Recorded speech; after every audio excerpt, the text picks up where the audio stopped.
Assalamualaikum warahmatullahi wabarakatuh. Sahabat TIJ dimanapun kalian berada, semoga kalian semua selalu dalam lindungan Allah Subhanahu wa Ta'ala. Di kesempatan kali ini saya akan melanjutkan cerita menyangkut rencana penjualan bambu petuk saya kepada Bang Paul Hendrawan. Dan seperti kita ketahui, beberapa waktu yang lalu beliau sempat memblokir WA saya.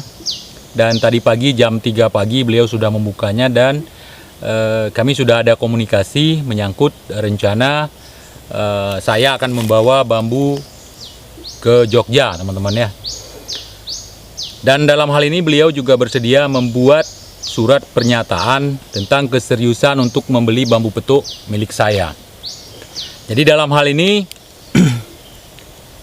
beliau juga sudah membuat video. Kemudian beliau menunjukkan bagaimana beliau bersumpah dengan menaruhkan Quran di atas kepalanya tentang keseriusan bahwa ini adalah bisnis yang benar, bahwa beliau memiliki uang untuk membayar bambu petuk kalau asli, kan demikian teman-teman. Beliau istilahnya melakukan mubahalah lah, ya, beliau melakukan mubahalah dan saya sangat menyayangkan ini karena ini hanya hal jual beli dan hal yang sepele menurut saya. Nah, mungkin beliau mempertahankan nama, itu wajar ya, mempertahankan nama besar. Kemudian mungkin beliau yakin dengan apa yang beliau lakukan. Namun mubahalah ini hati-hati teman-teman, jangan sembarangan karena ini akan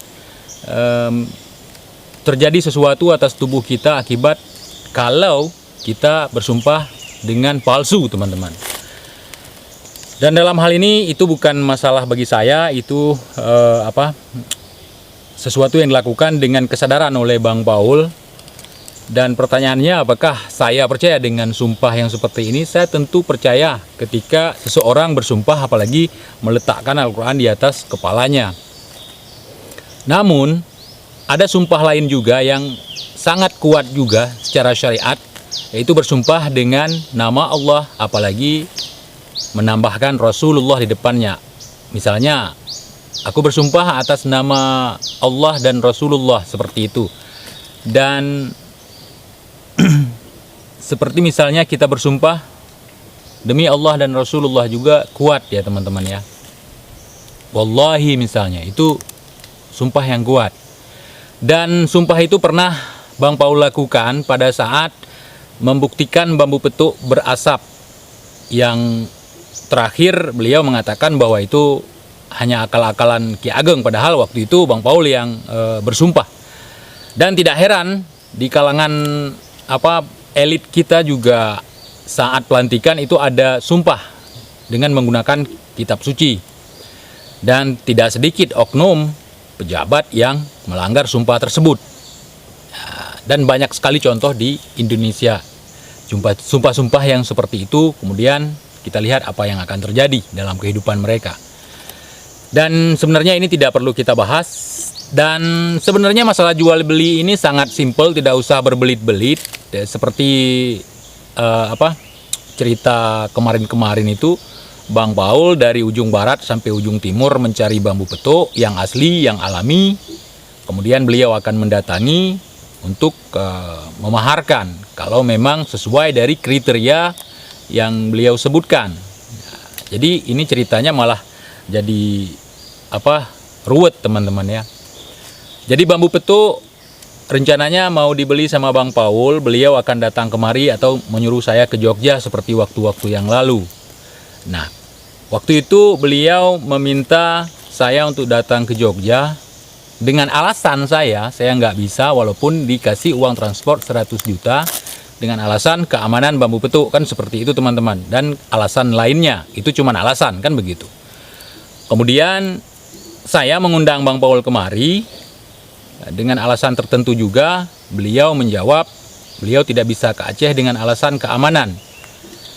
Dan menyangkut surat tadi, surat itu nanti akan diserahkan melalui temannya yang ada di Banda Aceh. Logikanya Bang Paul punya teman di Banda Aceh.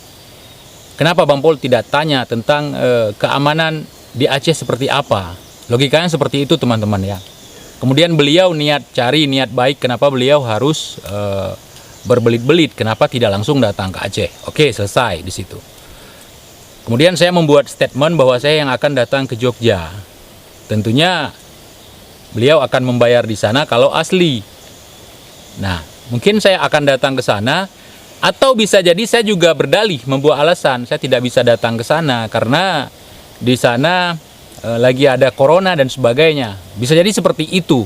Namun saya tidak akan membuat itu, teman-teman. Ya, saya tidak akan membuat alasan seperti itu. Karena dari awal saya juga ingin membuktikan bahwa bisnis ini benar. Dan kalau kita berbicara bukti, ini biar tidak ruwet ya. Saya kasih penjelasan kepada teman-teman.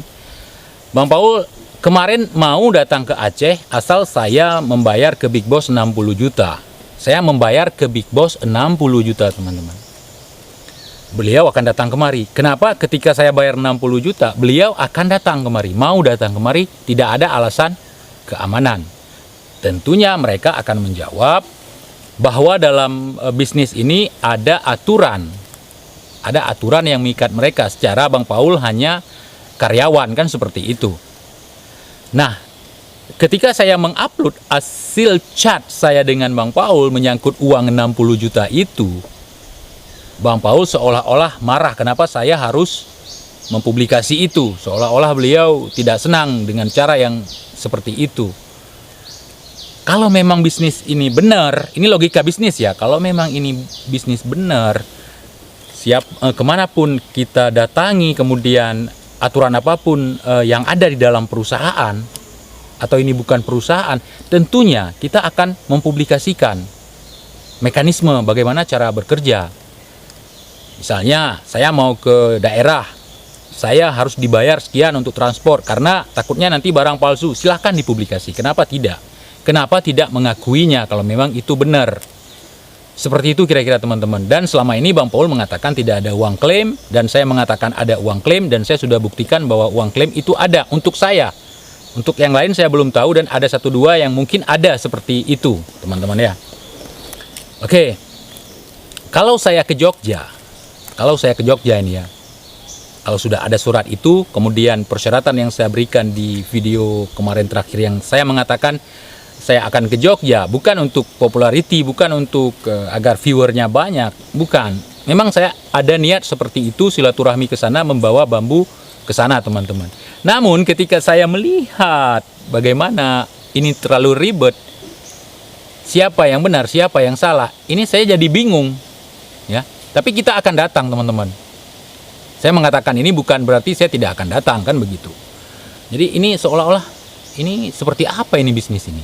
Kenapa? Pertama, bahkan di video Bang Paul sebelumnya pernah mengatakan dia akan mendatangi saya dimanapun gitu kan, akan mendatangi Bambu Petuk yang asli dimanapun gitu.